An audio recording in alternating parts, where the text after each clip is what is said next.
নমস্কার বন্ধুরা, তিয়াশাস রেসিপিতে সকলকে স্বাগত জানাই। আজ হাজির হয়েছে ডিম আর বিটরুট দিয়ে একটা দুর্দান্ত স্বাদের রেসিপি, যেটা গরম ভাতের সঙ্গে খেতে অসাধারণ লাগে। আর রেসিপিটা তৈরিও হয়ে যায় খুব সহজে।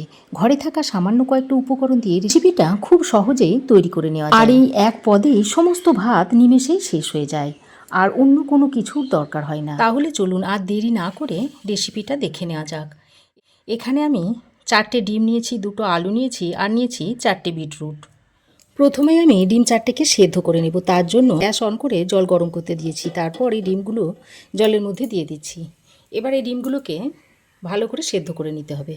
ওদিকে ডিমগুলো সেদ্ধ হতে হতে এদিকে আমি বিটগুলোকে কেটে নিচ্ছি।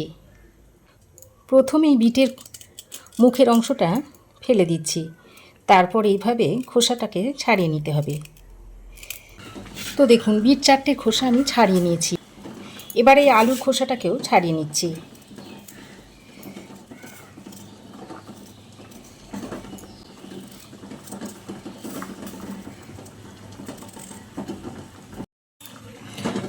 বিট আর আলুর খোসাগুলো আমি ছাড়িয়ে নিয়েছি। এবার আমি বিটগুলোকে প্রথমে কেটে নিচ্ছি। এইভাবে প্রথমে বিটটাকে 3টে ভাগে ভাগ করে নিচ্ছি। তারপর আবারও 2টো ভাগ করে নিচ্ছি। বিটটাকে ঠিক এই রকম করে টুকরো করে নেব। বন্ধুরা, বিটরুটের অনেক রেসিপি আমার চ্যানেলে রয়েছে, চাইলে আপনারা দেখে নিতে পারেন। একইভাবে সব বিটগুলোকে কেটে নিতে হবে।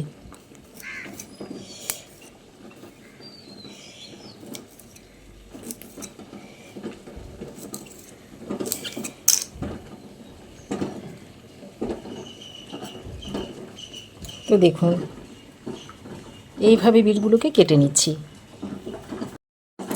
এবার আমি আলুটাকে কেটে নিচ্ছি। আলুটাকে এরকম মাঝখান দিয়ে প্রথমে কেটে নিতে হবে। তারপর এই আলুটাকে আবারও এরকম সরু সরু করে কেটে নিচ্ছি। বিটরুটটা আমি যেভাবে লম্বা করে কেটে নিয়েছিলাম, আলুটাকেও ঠিক ওই একইভাবে কেটে নিচ্ছি। দেখুন, আলুগুলোকে ঠিক এরকম কেটে নিচ্ছি।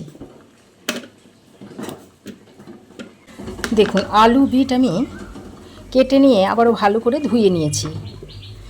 তবে রান্নার সুবিধার জন্য আমি লম্বা আর পাতলা করে কেটে নিয়েছি। আপনারা চাইলে চৌকো করেও কেটে নিতে পারেন। এবার আমি এই রান্নার জন্য একটা বাটা মশলা তৈরি করে নিচ্ছি। তার জন্য দিয়ে দিচ্ছি শুকনো লঙ্কা, রসুন কোয়া, দিয়ে দিচ্ছি 1 ইঞ্চ মতো আদার টুকরো। এবার এই সবগুলোকে একসঙ্গে ভালো করে বেটে নিতে হবে জল দিয়ে।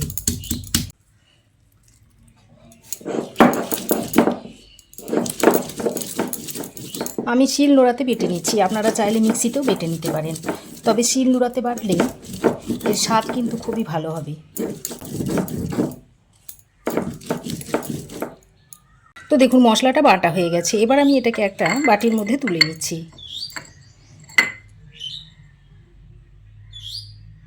এদিকে দেখুন, ডিমগুলোকে সেদ্ধ করে এর খোসাটা ছাড়িয়ে নিয়েছি। এবার আমি এই ডিমটাকে মাঝ বরাবর কেটে নেব। তার জন্য একটা নাইলনের সুতো নিয়েছি। এবার এই নাইলনের সুতোটা দিয়ে এইভাবে ডিমটাকে মাঝ বরাবর কেটে নিতে হবে। আমি সুতো দিয়ে কেটে নিচ্ছি। আপনারা ছুরি দিয়েও করে নিতে পারেন, তবে এইভাবে যদি সুতো দিয়ে কেটে নেওয়া হয় তাহলে একদম সমানভাবে 2টো ভাগ হয়ে যাবে।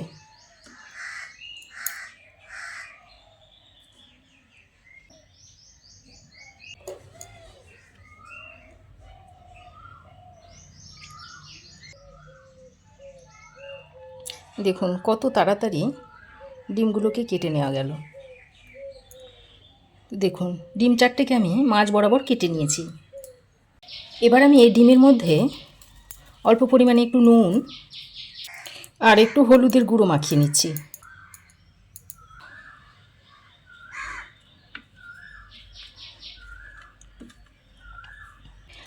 আমি ডিমটাকে 2টো ভাগ করে রেসিপিটা তৈরি করছি। আপনারা চাইলে গোটা ডিম দিয়েও রেসিপিটা তৈরি করে নিতে পারেন। তো দেখুন, নুন হলুদটা ডিমের গায়ে ভালো করে মাখিয়ে নিয়েছি। এবার রান্নাটা করার জন্য একটা কড়াই খুব ভালো করে গরম করে নিয়েছি। তারপর এর মধ্যে দিয়ে দিচ্ছি সর্ষের তেল। 2 টেবিল চামচ পরিমাণ সর্ষের তেল আমি এখানে দিয়েছি। তেলটাকে খুব ভালো করে গরম করে নিয়েছি, আর কড়াইটাকেও খুব ভালোভাবে গরম করে নিতে হবে। তারপর তেলটা দিয়ে দিতে হবে, তা না হলে এই ডিমটা দেওয়ার পর কড়াইয়ের গায়ে লেগে যাবে। তো এইভাবে তেলটাকে কড়াইয়ের গায়ে স্প্রেড করে দিচ্ছি, তাহলে আর ডিমটা কড়াইয়ের গায়ে লেগে থাকবে না। এবার আমি যে ডিমগুলোর মধ্যে নুন হলুদ মাখিয়ে রেখে দিয়েছিলাম সেইগুলো নিয়ে এই রকম যে দিকটা কুসুম রয়েছে সেই দিকটা এই তেলের দিকে দিয়ে দিচ্ছি। এইভাবে তেলের দিকে দিয়ে দিতে হবে। আর ডিমগুলো দেওয়ার সময় একটু সাবধানে দেবেন, তা না হলে গরম তেলে হাতটা পুড়ে যেতে পারে।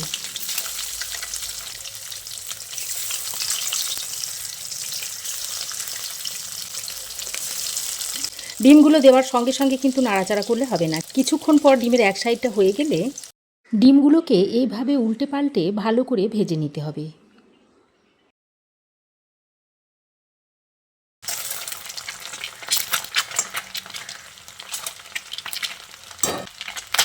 ডিমগুলোকে দেখুন উল্টে পাল্টে ভালো করে ভেজে নিয়েছি। এবার তেলটা ছেঁকে ডিমগুলোকে আমি তুলে নিচ্ছি। তুলে একটা প্লেটের মধ্যে রেখে দিচ্ছি।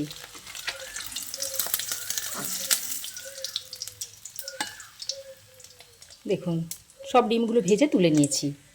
এবার ওই তেলের মধ্যে বাকি রান্নাটাও করে নেব। তার জন্য তেলের মধ্যে দিয়ে দিচ্ছি একটা তেজপাতা, একটা শুকনো লঙ্কাকে ফাটিয়ে এখানে দিয়ে দিচ্ছি, আর দিয়ে দিচ্ছি হাফ চামচ মতো গোটা জিরে। এবার ফোড়নটাকে ভালো করে নেড়েচেড়ে মিশিয়ে নিয়ে এবার এর মধ্যে কেটে ধুয়ে রাখা বিট আর আলুটাকে দিয়ে দিচ্ছি। তারপর ফোড়নের সঙ্গে আলু আর বিটরুটটাকে খুব ভালো করে মিশিয়ে নিচ্ছি। এবার এই বিটরুট আর আলুটাকে 2-3 মিনিট মতো ভেজে নেব। এতে করে বিট আর আলুর কাঁচা গন্ধটা চলে যাবে। বিটরুট আর আলুটাকে 2-3 মিনিট মতো ভেজে নিয়েছি। আর বিটরুট আর আলুর মধ্যে দেখুন একটা হালকা কোট পড়েছে। এবার আমি যে মশলাটা বেটে নিয়েছিলাম সেটা এখানে দিয়ে দিলাম, আর দিয়ে দিলাম স্বাদ মতো নুন, আর হাফ চামচ মতো হলুদের গুঁড়ো দিয়ে দিচ্ছি। এবার সব কিছুকে ভালো করে মিশিয়ে নিচ্ছি। ভালো করে মিশিয়ে নেওয়া হয়ে গেলে এবার এটাকে আরও 2-3 মিনিট মতো কষিয়ে নেব। এতে করে আদা রসুনের কাঁচা গন্ধটা চলে যাবে। মশলাটা দিয়ে খুব ভালো করে কষিয়ে নিয়েছি। এবার বিটরুট আর আলুটা যাতে সেদ্ধ হয় সেই জন্য পরিমাণ মতো জল দিয়ে দিচ্ছি। তো জলটা দিয়ে আবারও একবার ভালো করে নেড়েচেড়ে মিশিয়ে নিচ্ছি।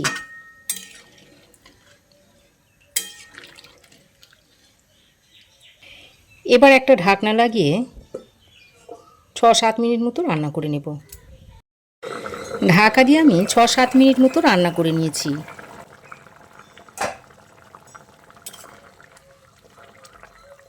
আর দেখুন আলু ভালোভাবে সেদ্ধ হয়ে গেছে, আর বিটগুলোও দেখুন মোটামুটি সেদ্ধ হয়ে গেছে। আর খানিকক্ষণ রান্না করলে বিটটা ভালোভাবে সেদ্ধ হয়ে যাবে। এবার আমি যে ডিমগুলো ভেজে রেখেছিলাম সেগুলো দিয়ে দিচ্ছি। বন্ধুরা, বিটের অনেক রেসিপি আপনারা খেয়েছেন, তবে এইভাবে ডিম দিয়ে একবার আমার মতো করে বিটের রেসিপিটা তৈরি করে খেয়ে দেখতে পারেন। আশা করছি ভালোই লাগবে।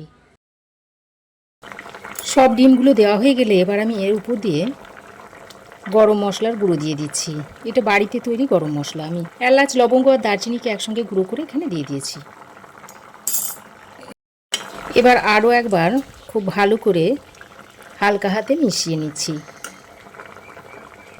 তারপর আবারও ঢাকা দিয়ে 2 মিনিট মতো রান্না করে নেব। এতে করে ডিমটাও ভালোভাবে রান্না হয়ে যাবে, আর বিটটাও যেটুকু সেদ্ধ হতে বাকি আছে সেটাও রান্না হয়ে যাবে। ঢাকা দিয়ে আমি আরও 2 মিনিট রান্না করে নিয়েছি। আর দেখুন রান্নাটা খুব ভালোভাবে হয়ে গেছে, আর বিটটা যেটুকু সেদ্ধ হতে বাকি ছিল সেটাও দেখুন পুরোপুরি সেদ্ধ হয়ে গেছে। এর মধ্যে থেকে তেজপাতাটাকে ফেলে দিচ্ছি। দেখুন কি দুর্দান্ত দেখতে হয়েছে। বিট দিয়েও যে এত সুন্দর একটা রেসিপি তৈরি হয়, এইভাবে না তৈরি করলে বুঝতেই পারবেন না। এবার এটা আপনারা গরম গরম ভাতের সঙ্গে অনায়াসেই সার্ভ করে দিতে পারবেন। আমি এটাকে একটা বাটির মধ্যে সার্ভ করে দিচ্ছি। আর এই রকম একটা রেসিপি থাকলে এক পদেই সব ভাত খাওয়া হয়ে যাবে, আর অন্য কিছুর দরকার হবে না।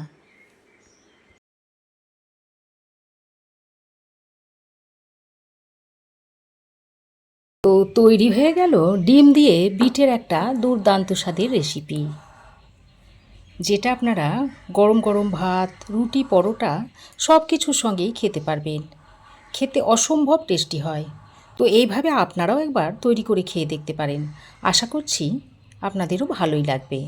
তো আমার এই আজকের ডিম দিয়ে বিটরুটের দুর্দান্ত স্বাদের রেসিপি আপনাদের কেমন লাগলো অবশ্যই একটা কমেন্ট করে জানাবেন। ভালো লাগলে একটা লাইক ও শেয়ার করবেন।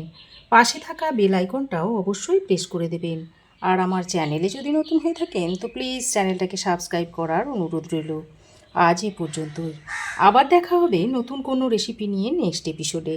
সে পর্যন্ত ভালো থাকবেন, সুস্থ থাকবেন। ধন্যবাদ।